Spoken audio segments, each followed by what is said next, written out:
Apalagi kemarin juga kan sempat digaungkan juga ya oleh pemerintah ya bekerja dari rumah gitu ya. Tapi apakah harus balik lagi? Nah, again, apalagi kalau lembaga pemerintahan ini terkait dengan layanan gitu kan ya, pelayanan publik gitu ya. Ada beberapa yang bisa, ada beberapa yang memang masih belum gitu ya. Terutama untuk yang pelayanan kan harus ketemu langsung sama masyarakat ya. Mungkin belum memungkinkan, tapi beberapa bagian tuh ada. Ada nggak sih contohnya misalnya kalau ditanya gitu ya, emang udah ada nih di Indonesia? Di Indonesia udah ada departemen-departemen yang menerapkan misalnya gitu ya, udah ada ternyata. lembaga pemerintah loh.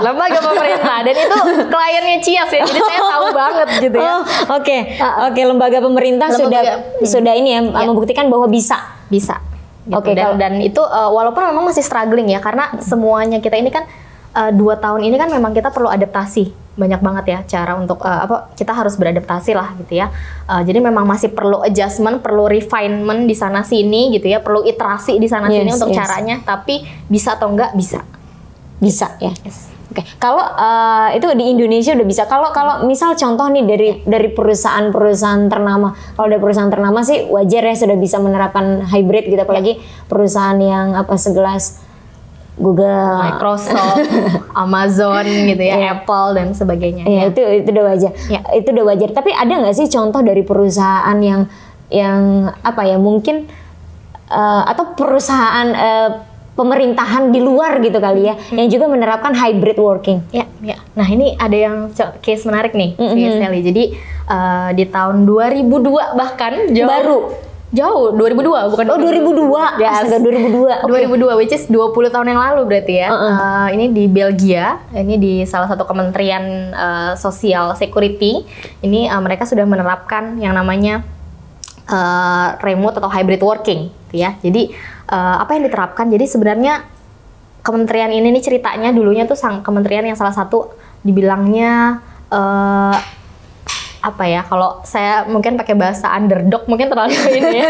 Jadi termasuk kementerian yang sangat tidak populer lah ya. Itu tuh untuk satu posisi aja itu kadang-kadang pelamarnya itu hanya 3 orang, yang itu yang merupakan orang-orang yang udah pilihan dibilangnya itu udah yang paling udah nggak banget deh, kayaknya udah tempat-tempat orang-orang yang nggak bisa dipekerjakan di mana-mana, ya udah deh taruh di situ gitu. Yang menarik adalah si menterinya ini ternyata melakukan reformasi besar-besaran gitu ya.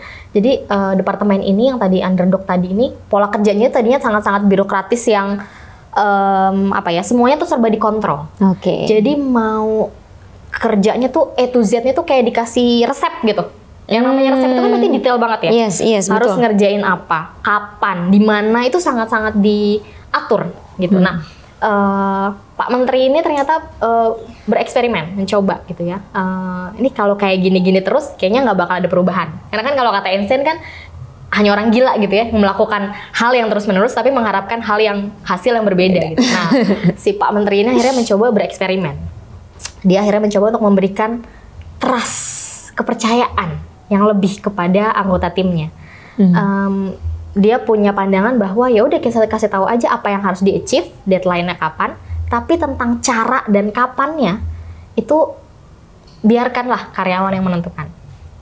Ya. Dan setelah dicoba, surprisingly produktivitasnya naik 18%. 18% dan terus meningkat setiap tahunnya. Itu bayangin yang tadinya underdog gitu ya, justru produktivitasnya meningkat. Dan gak cuma produktivitasnya meningkat, jumlah yang izin untuk sakit. Jadi kan karyawan kadang-kadang ada aja ya izin sakit pak, izin inilah, mau healing lah, mau apa gitu ya. Itu justru menurun juga. Dan jumlah aplikannya atau pelamar yang tadi nggak dikenal bahkan itu apa, itu lembaga apa, yang tadinya satu kementerian apa banget, satu posisi hanya biasanya pelamar hanya 3 orang berapa, ini jadi meningkat jadi 60. Wow. Dan jadi yang surprise-nya lagi adalah departemen ini jadi departemen favorit.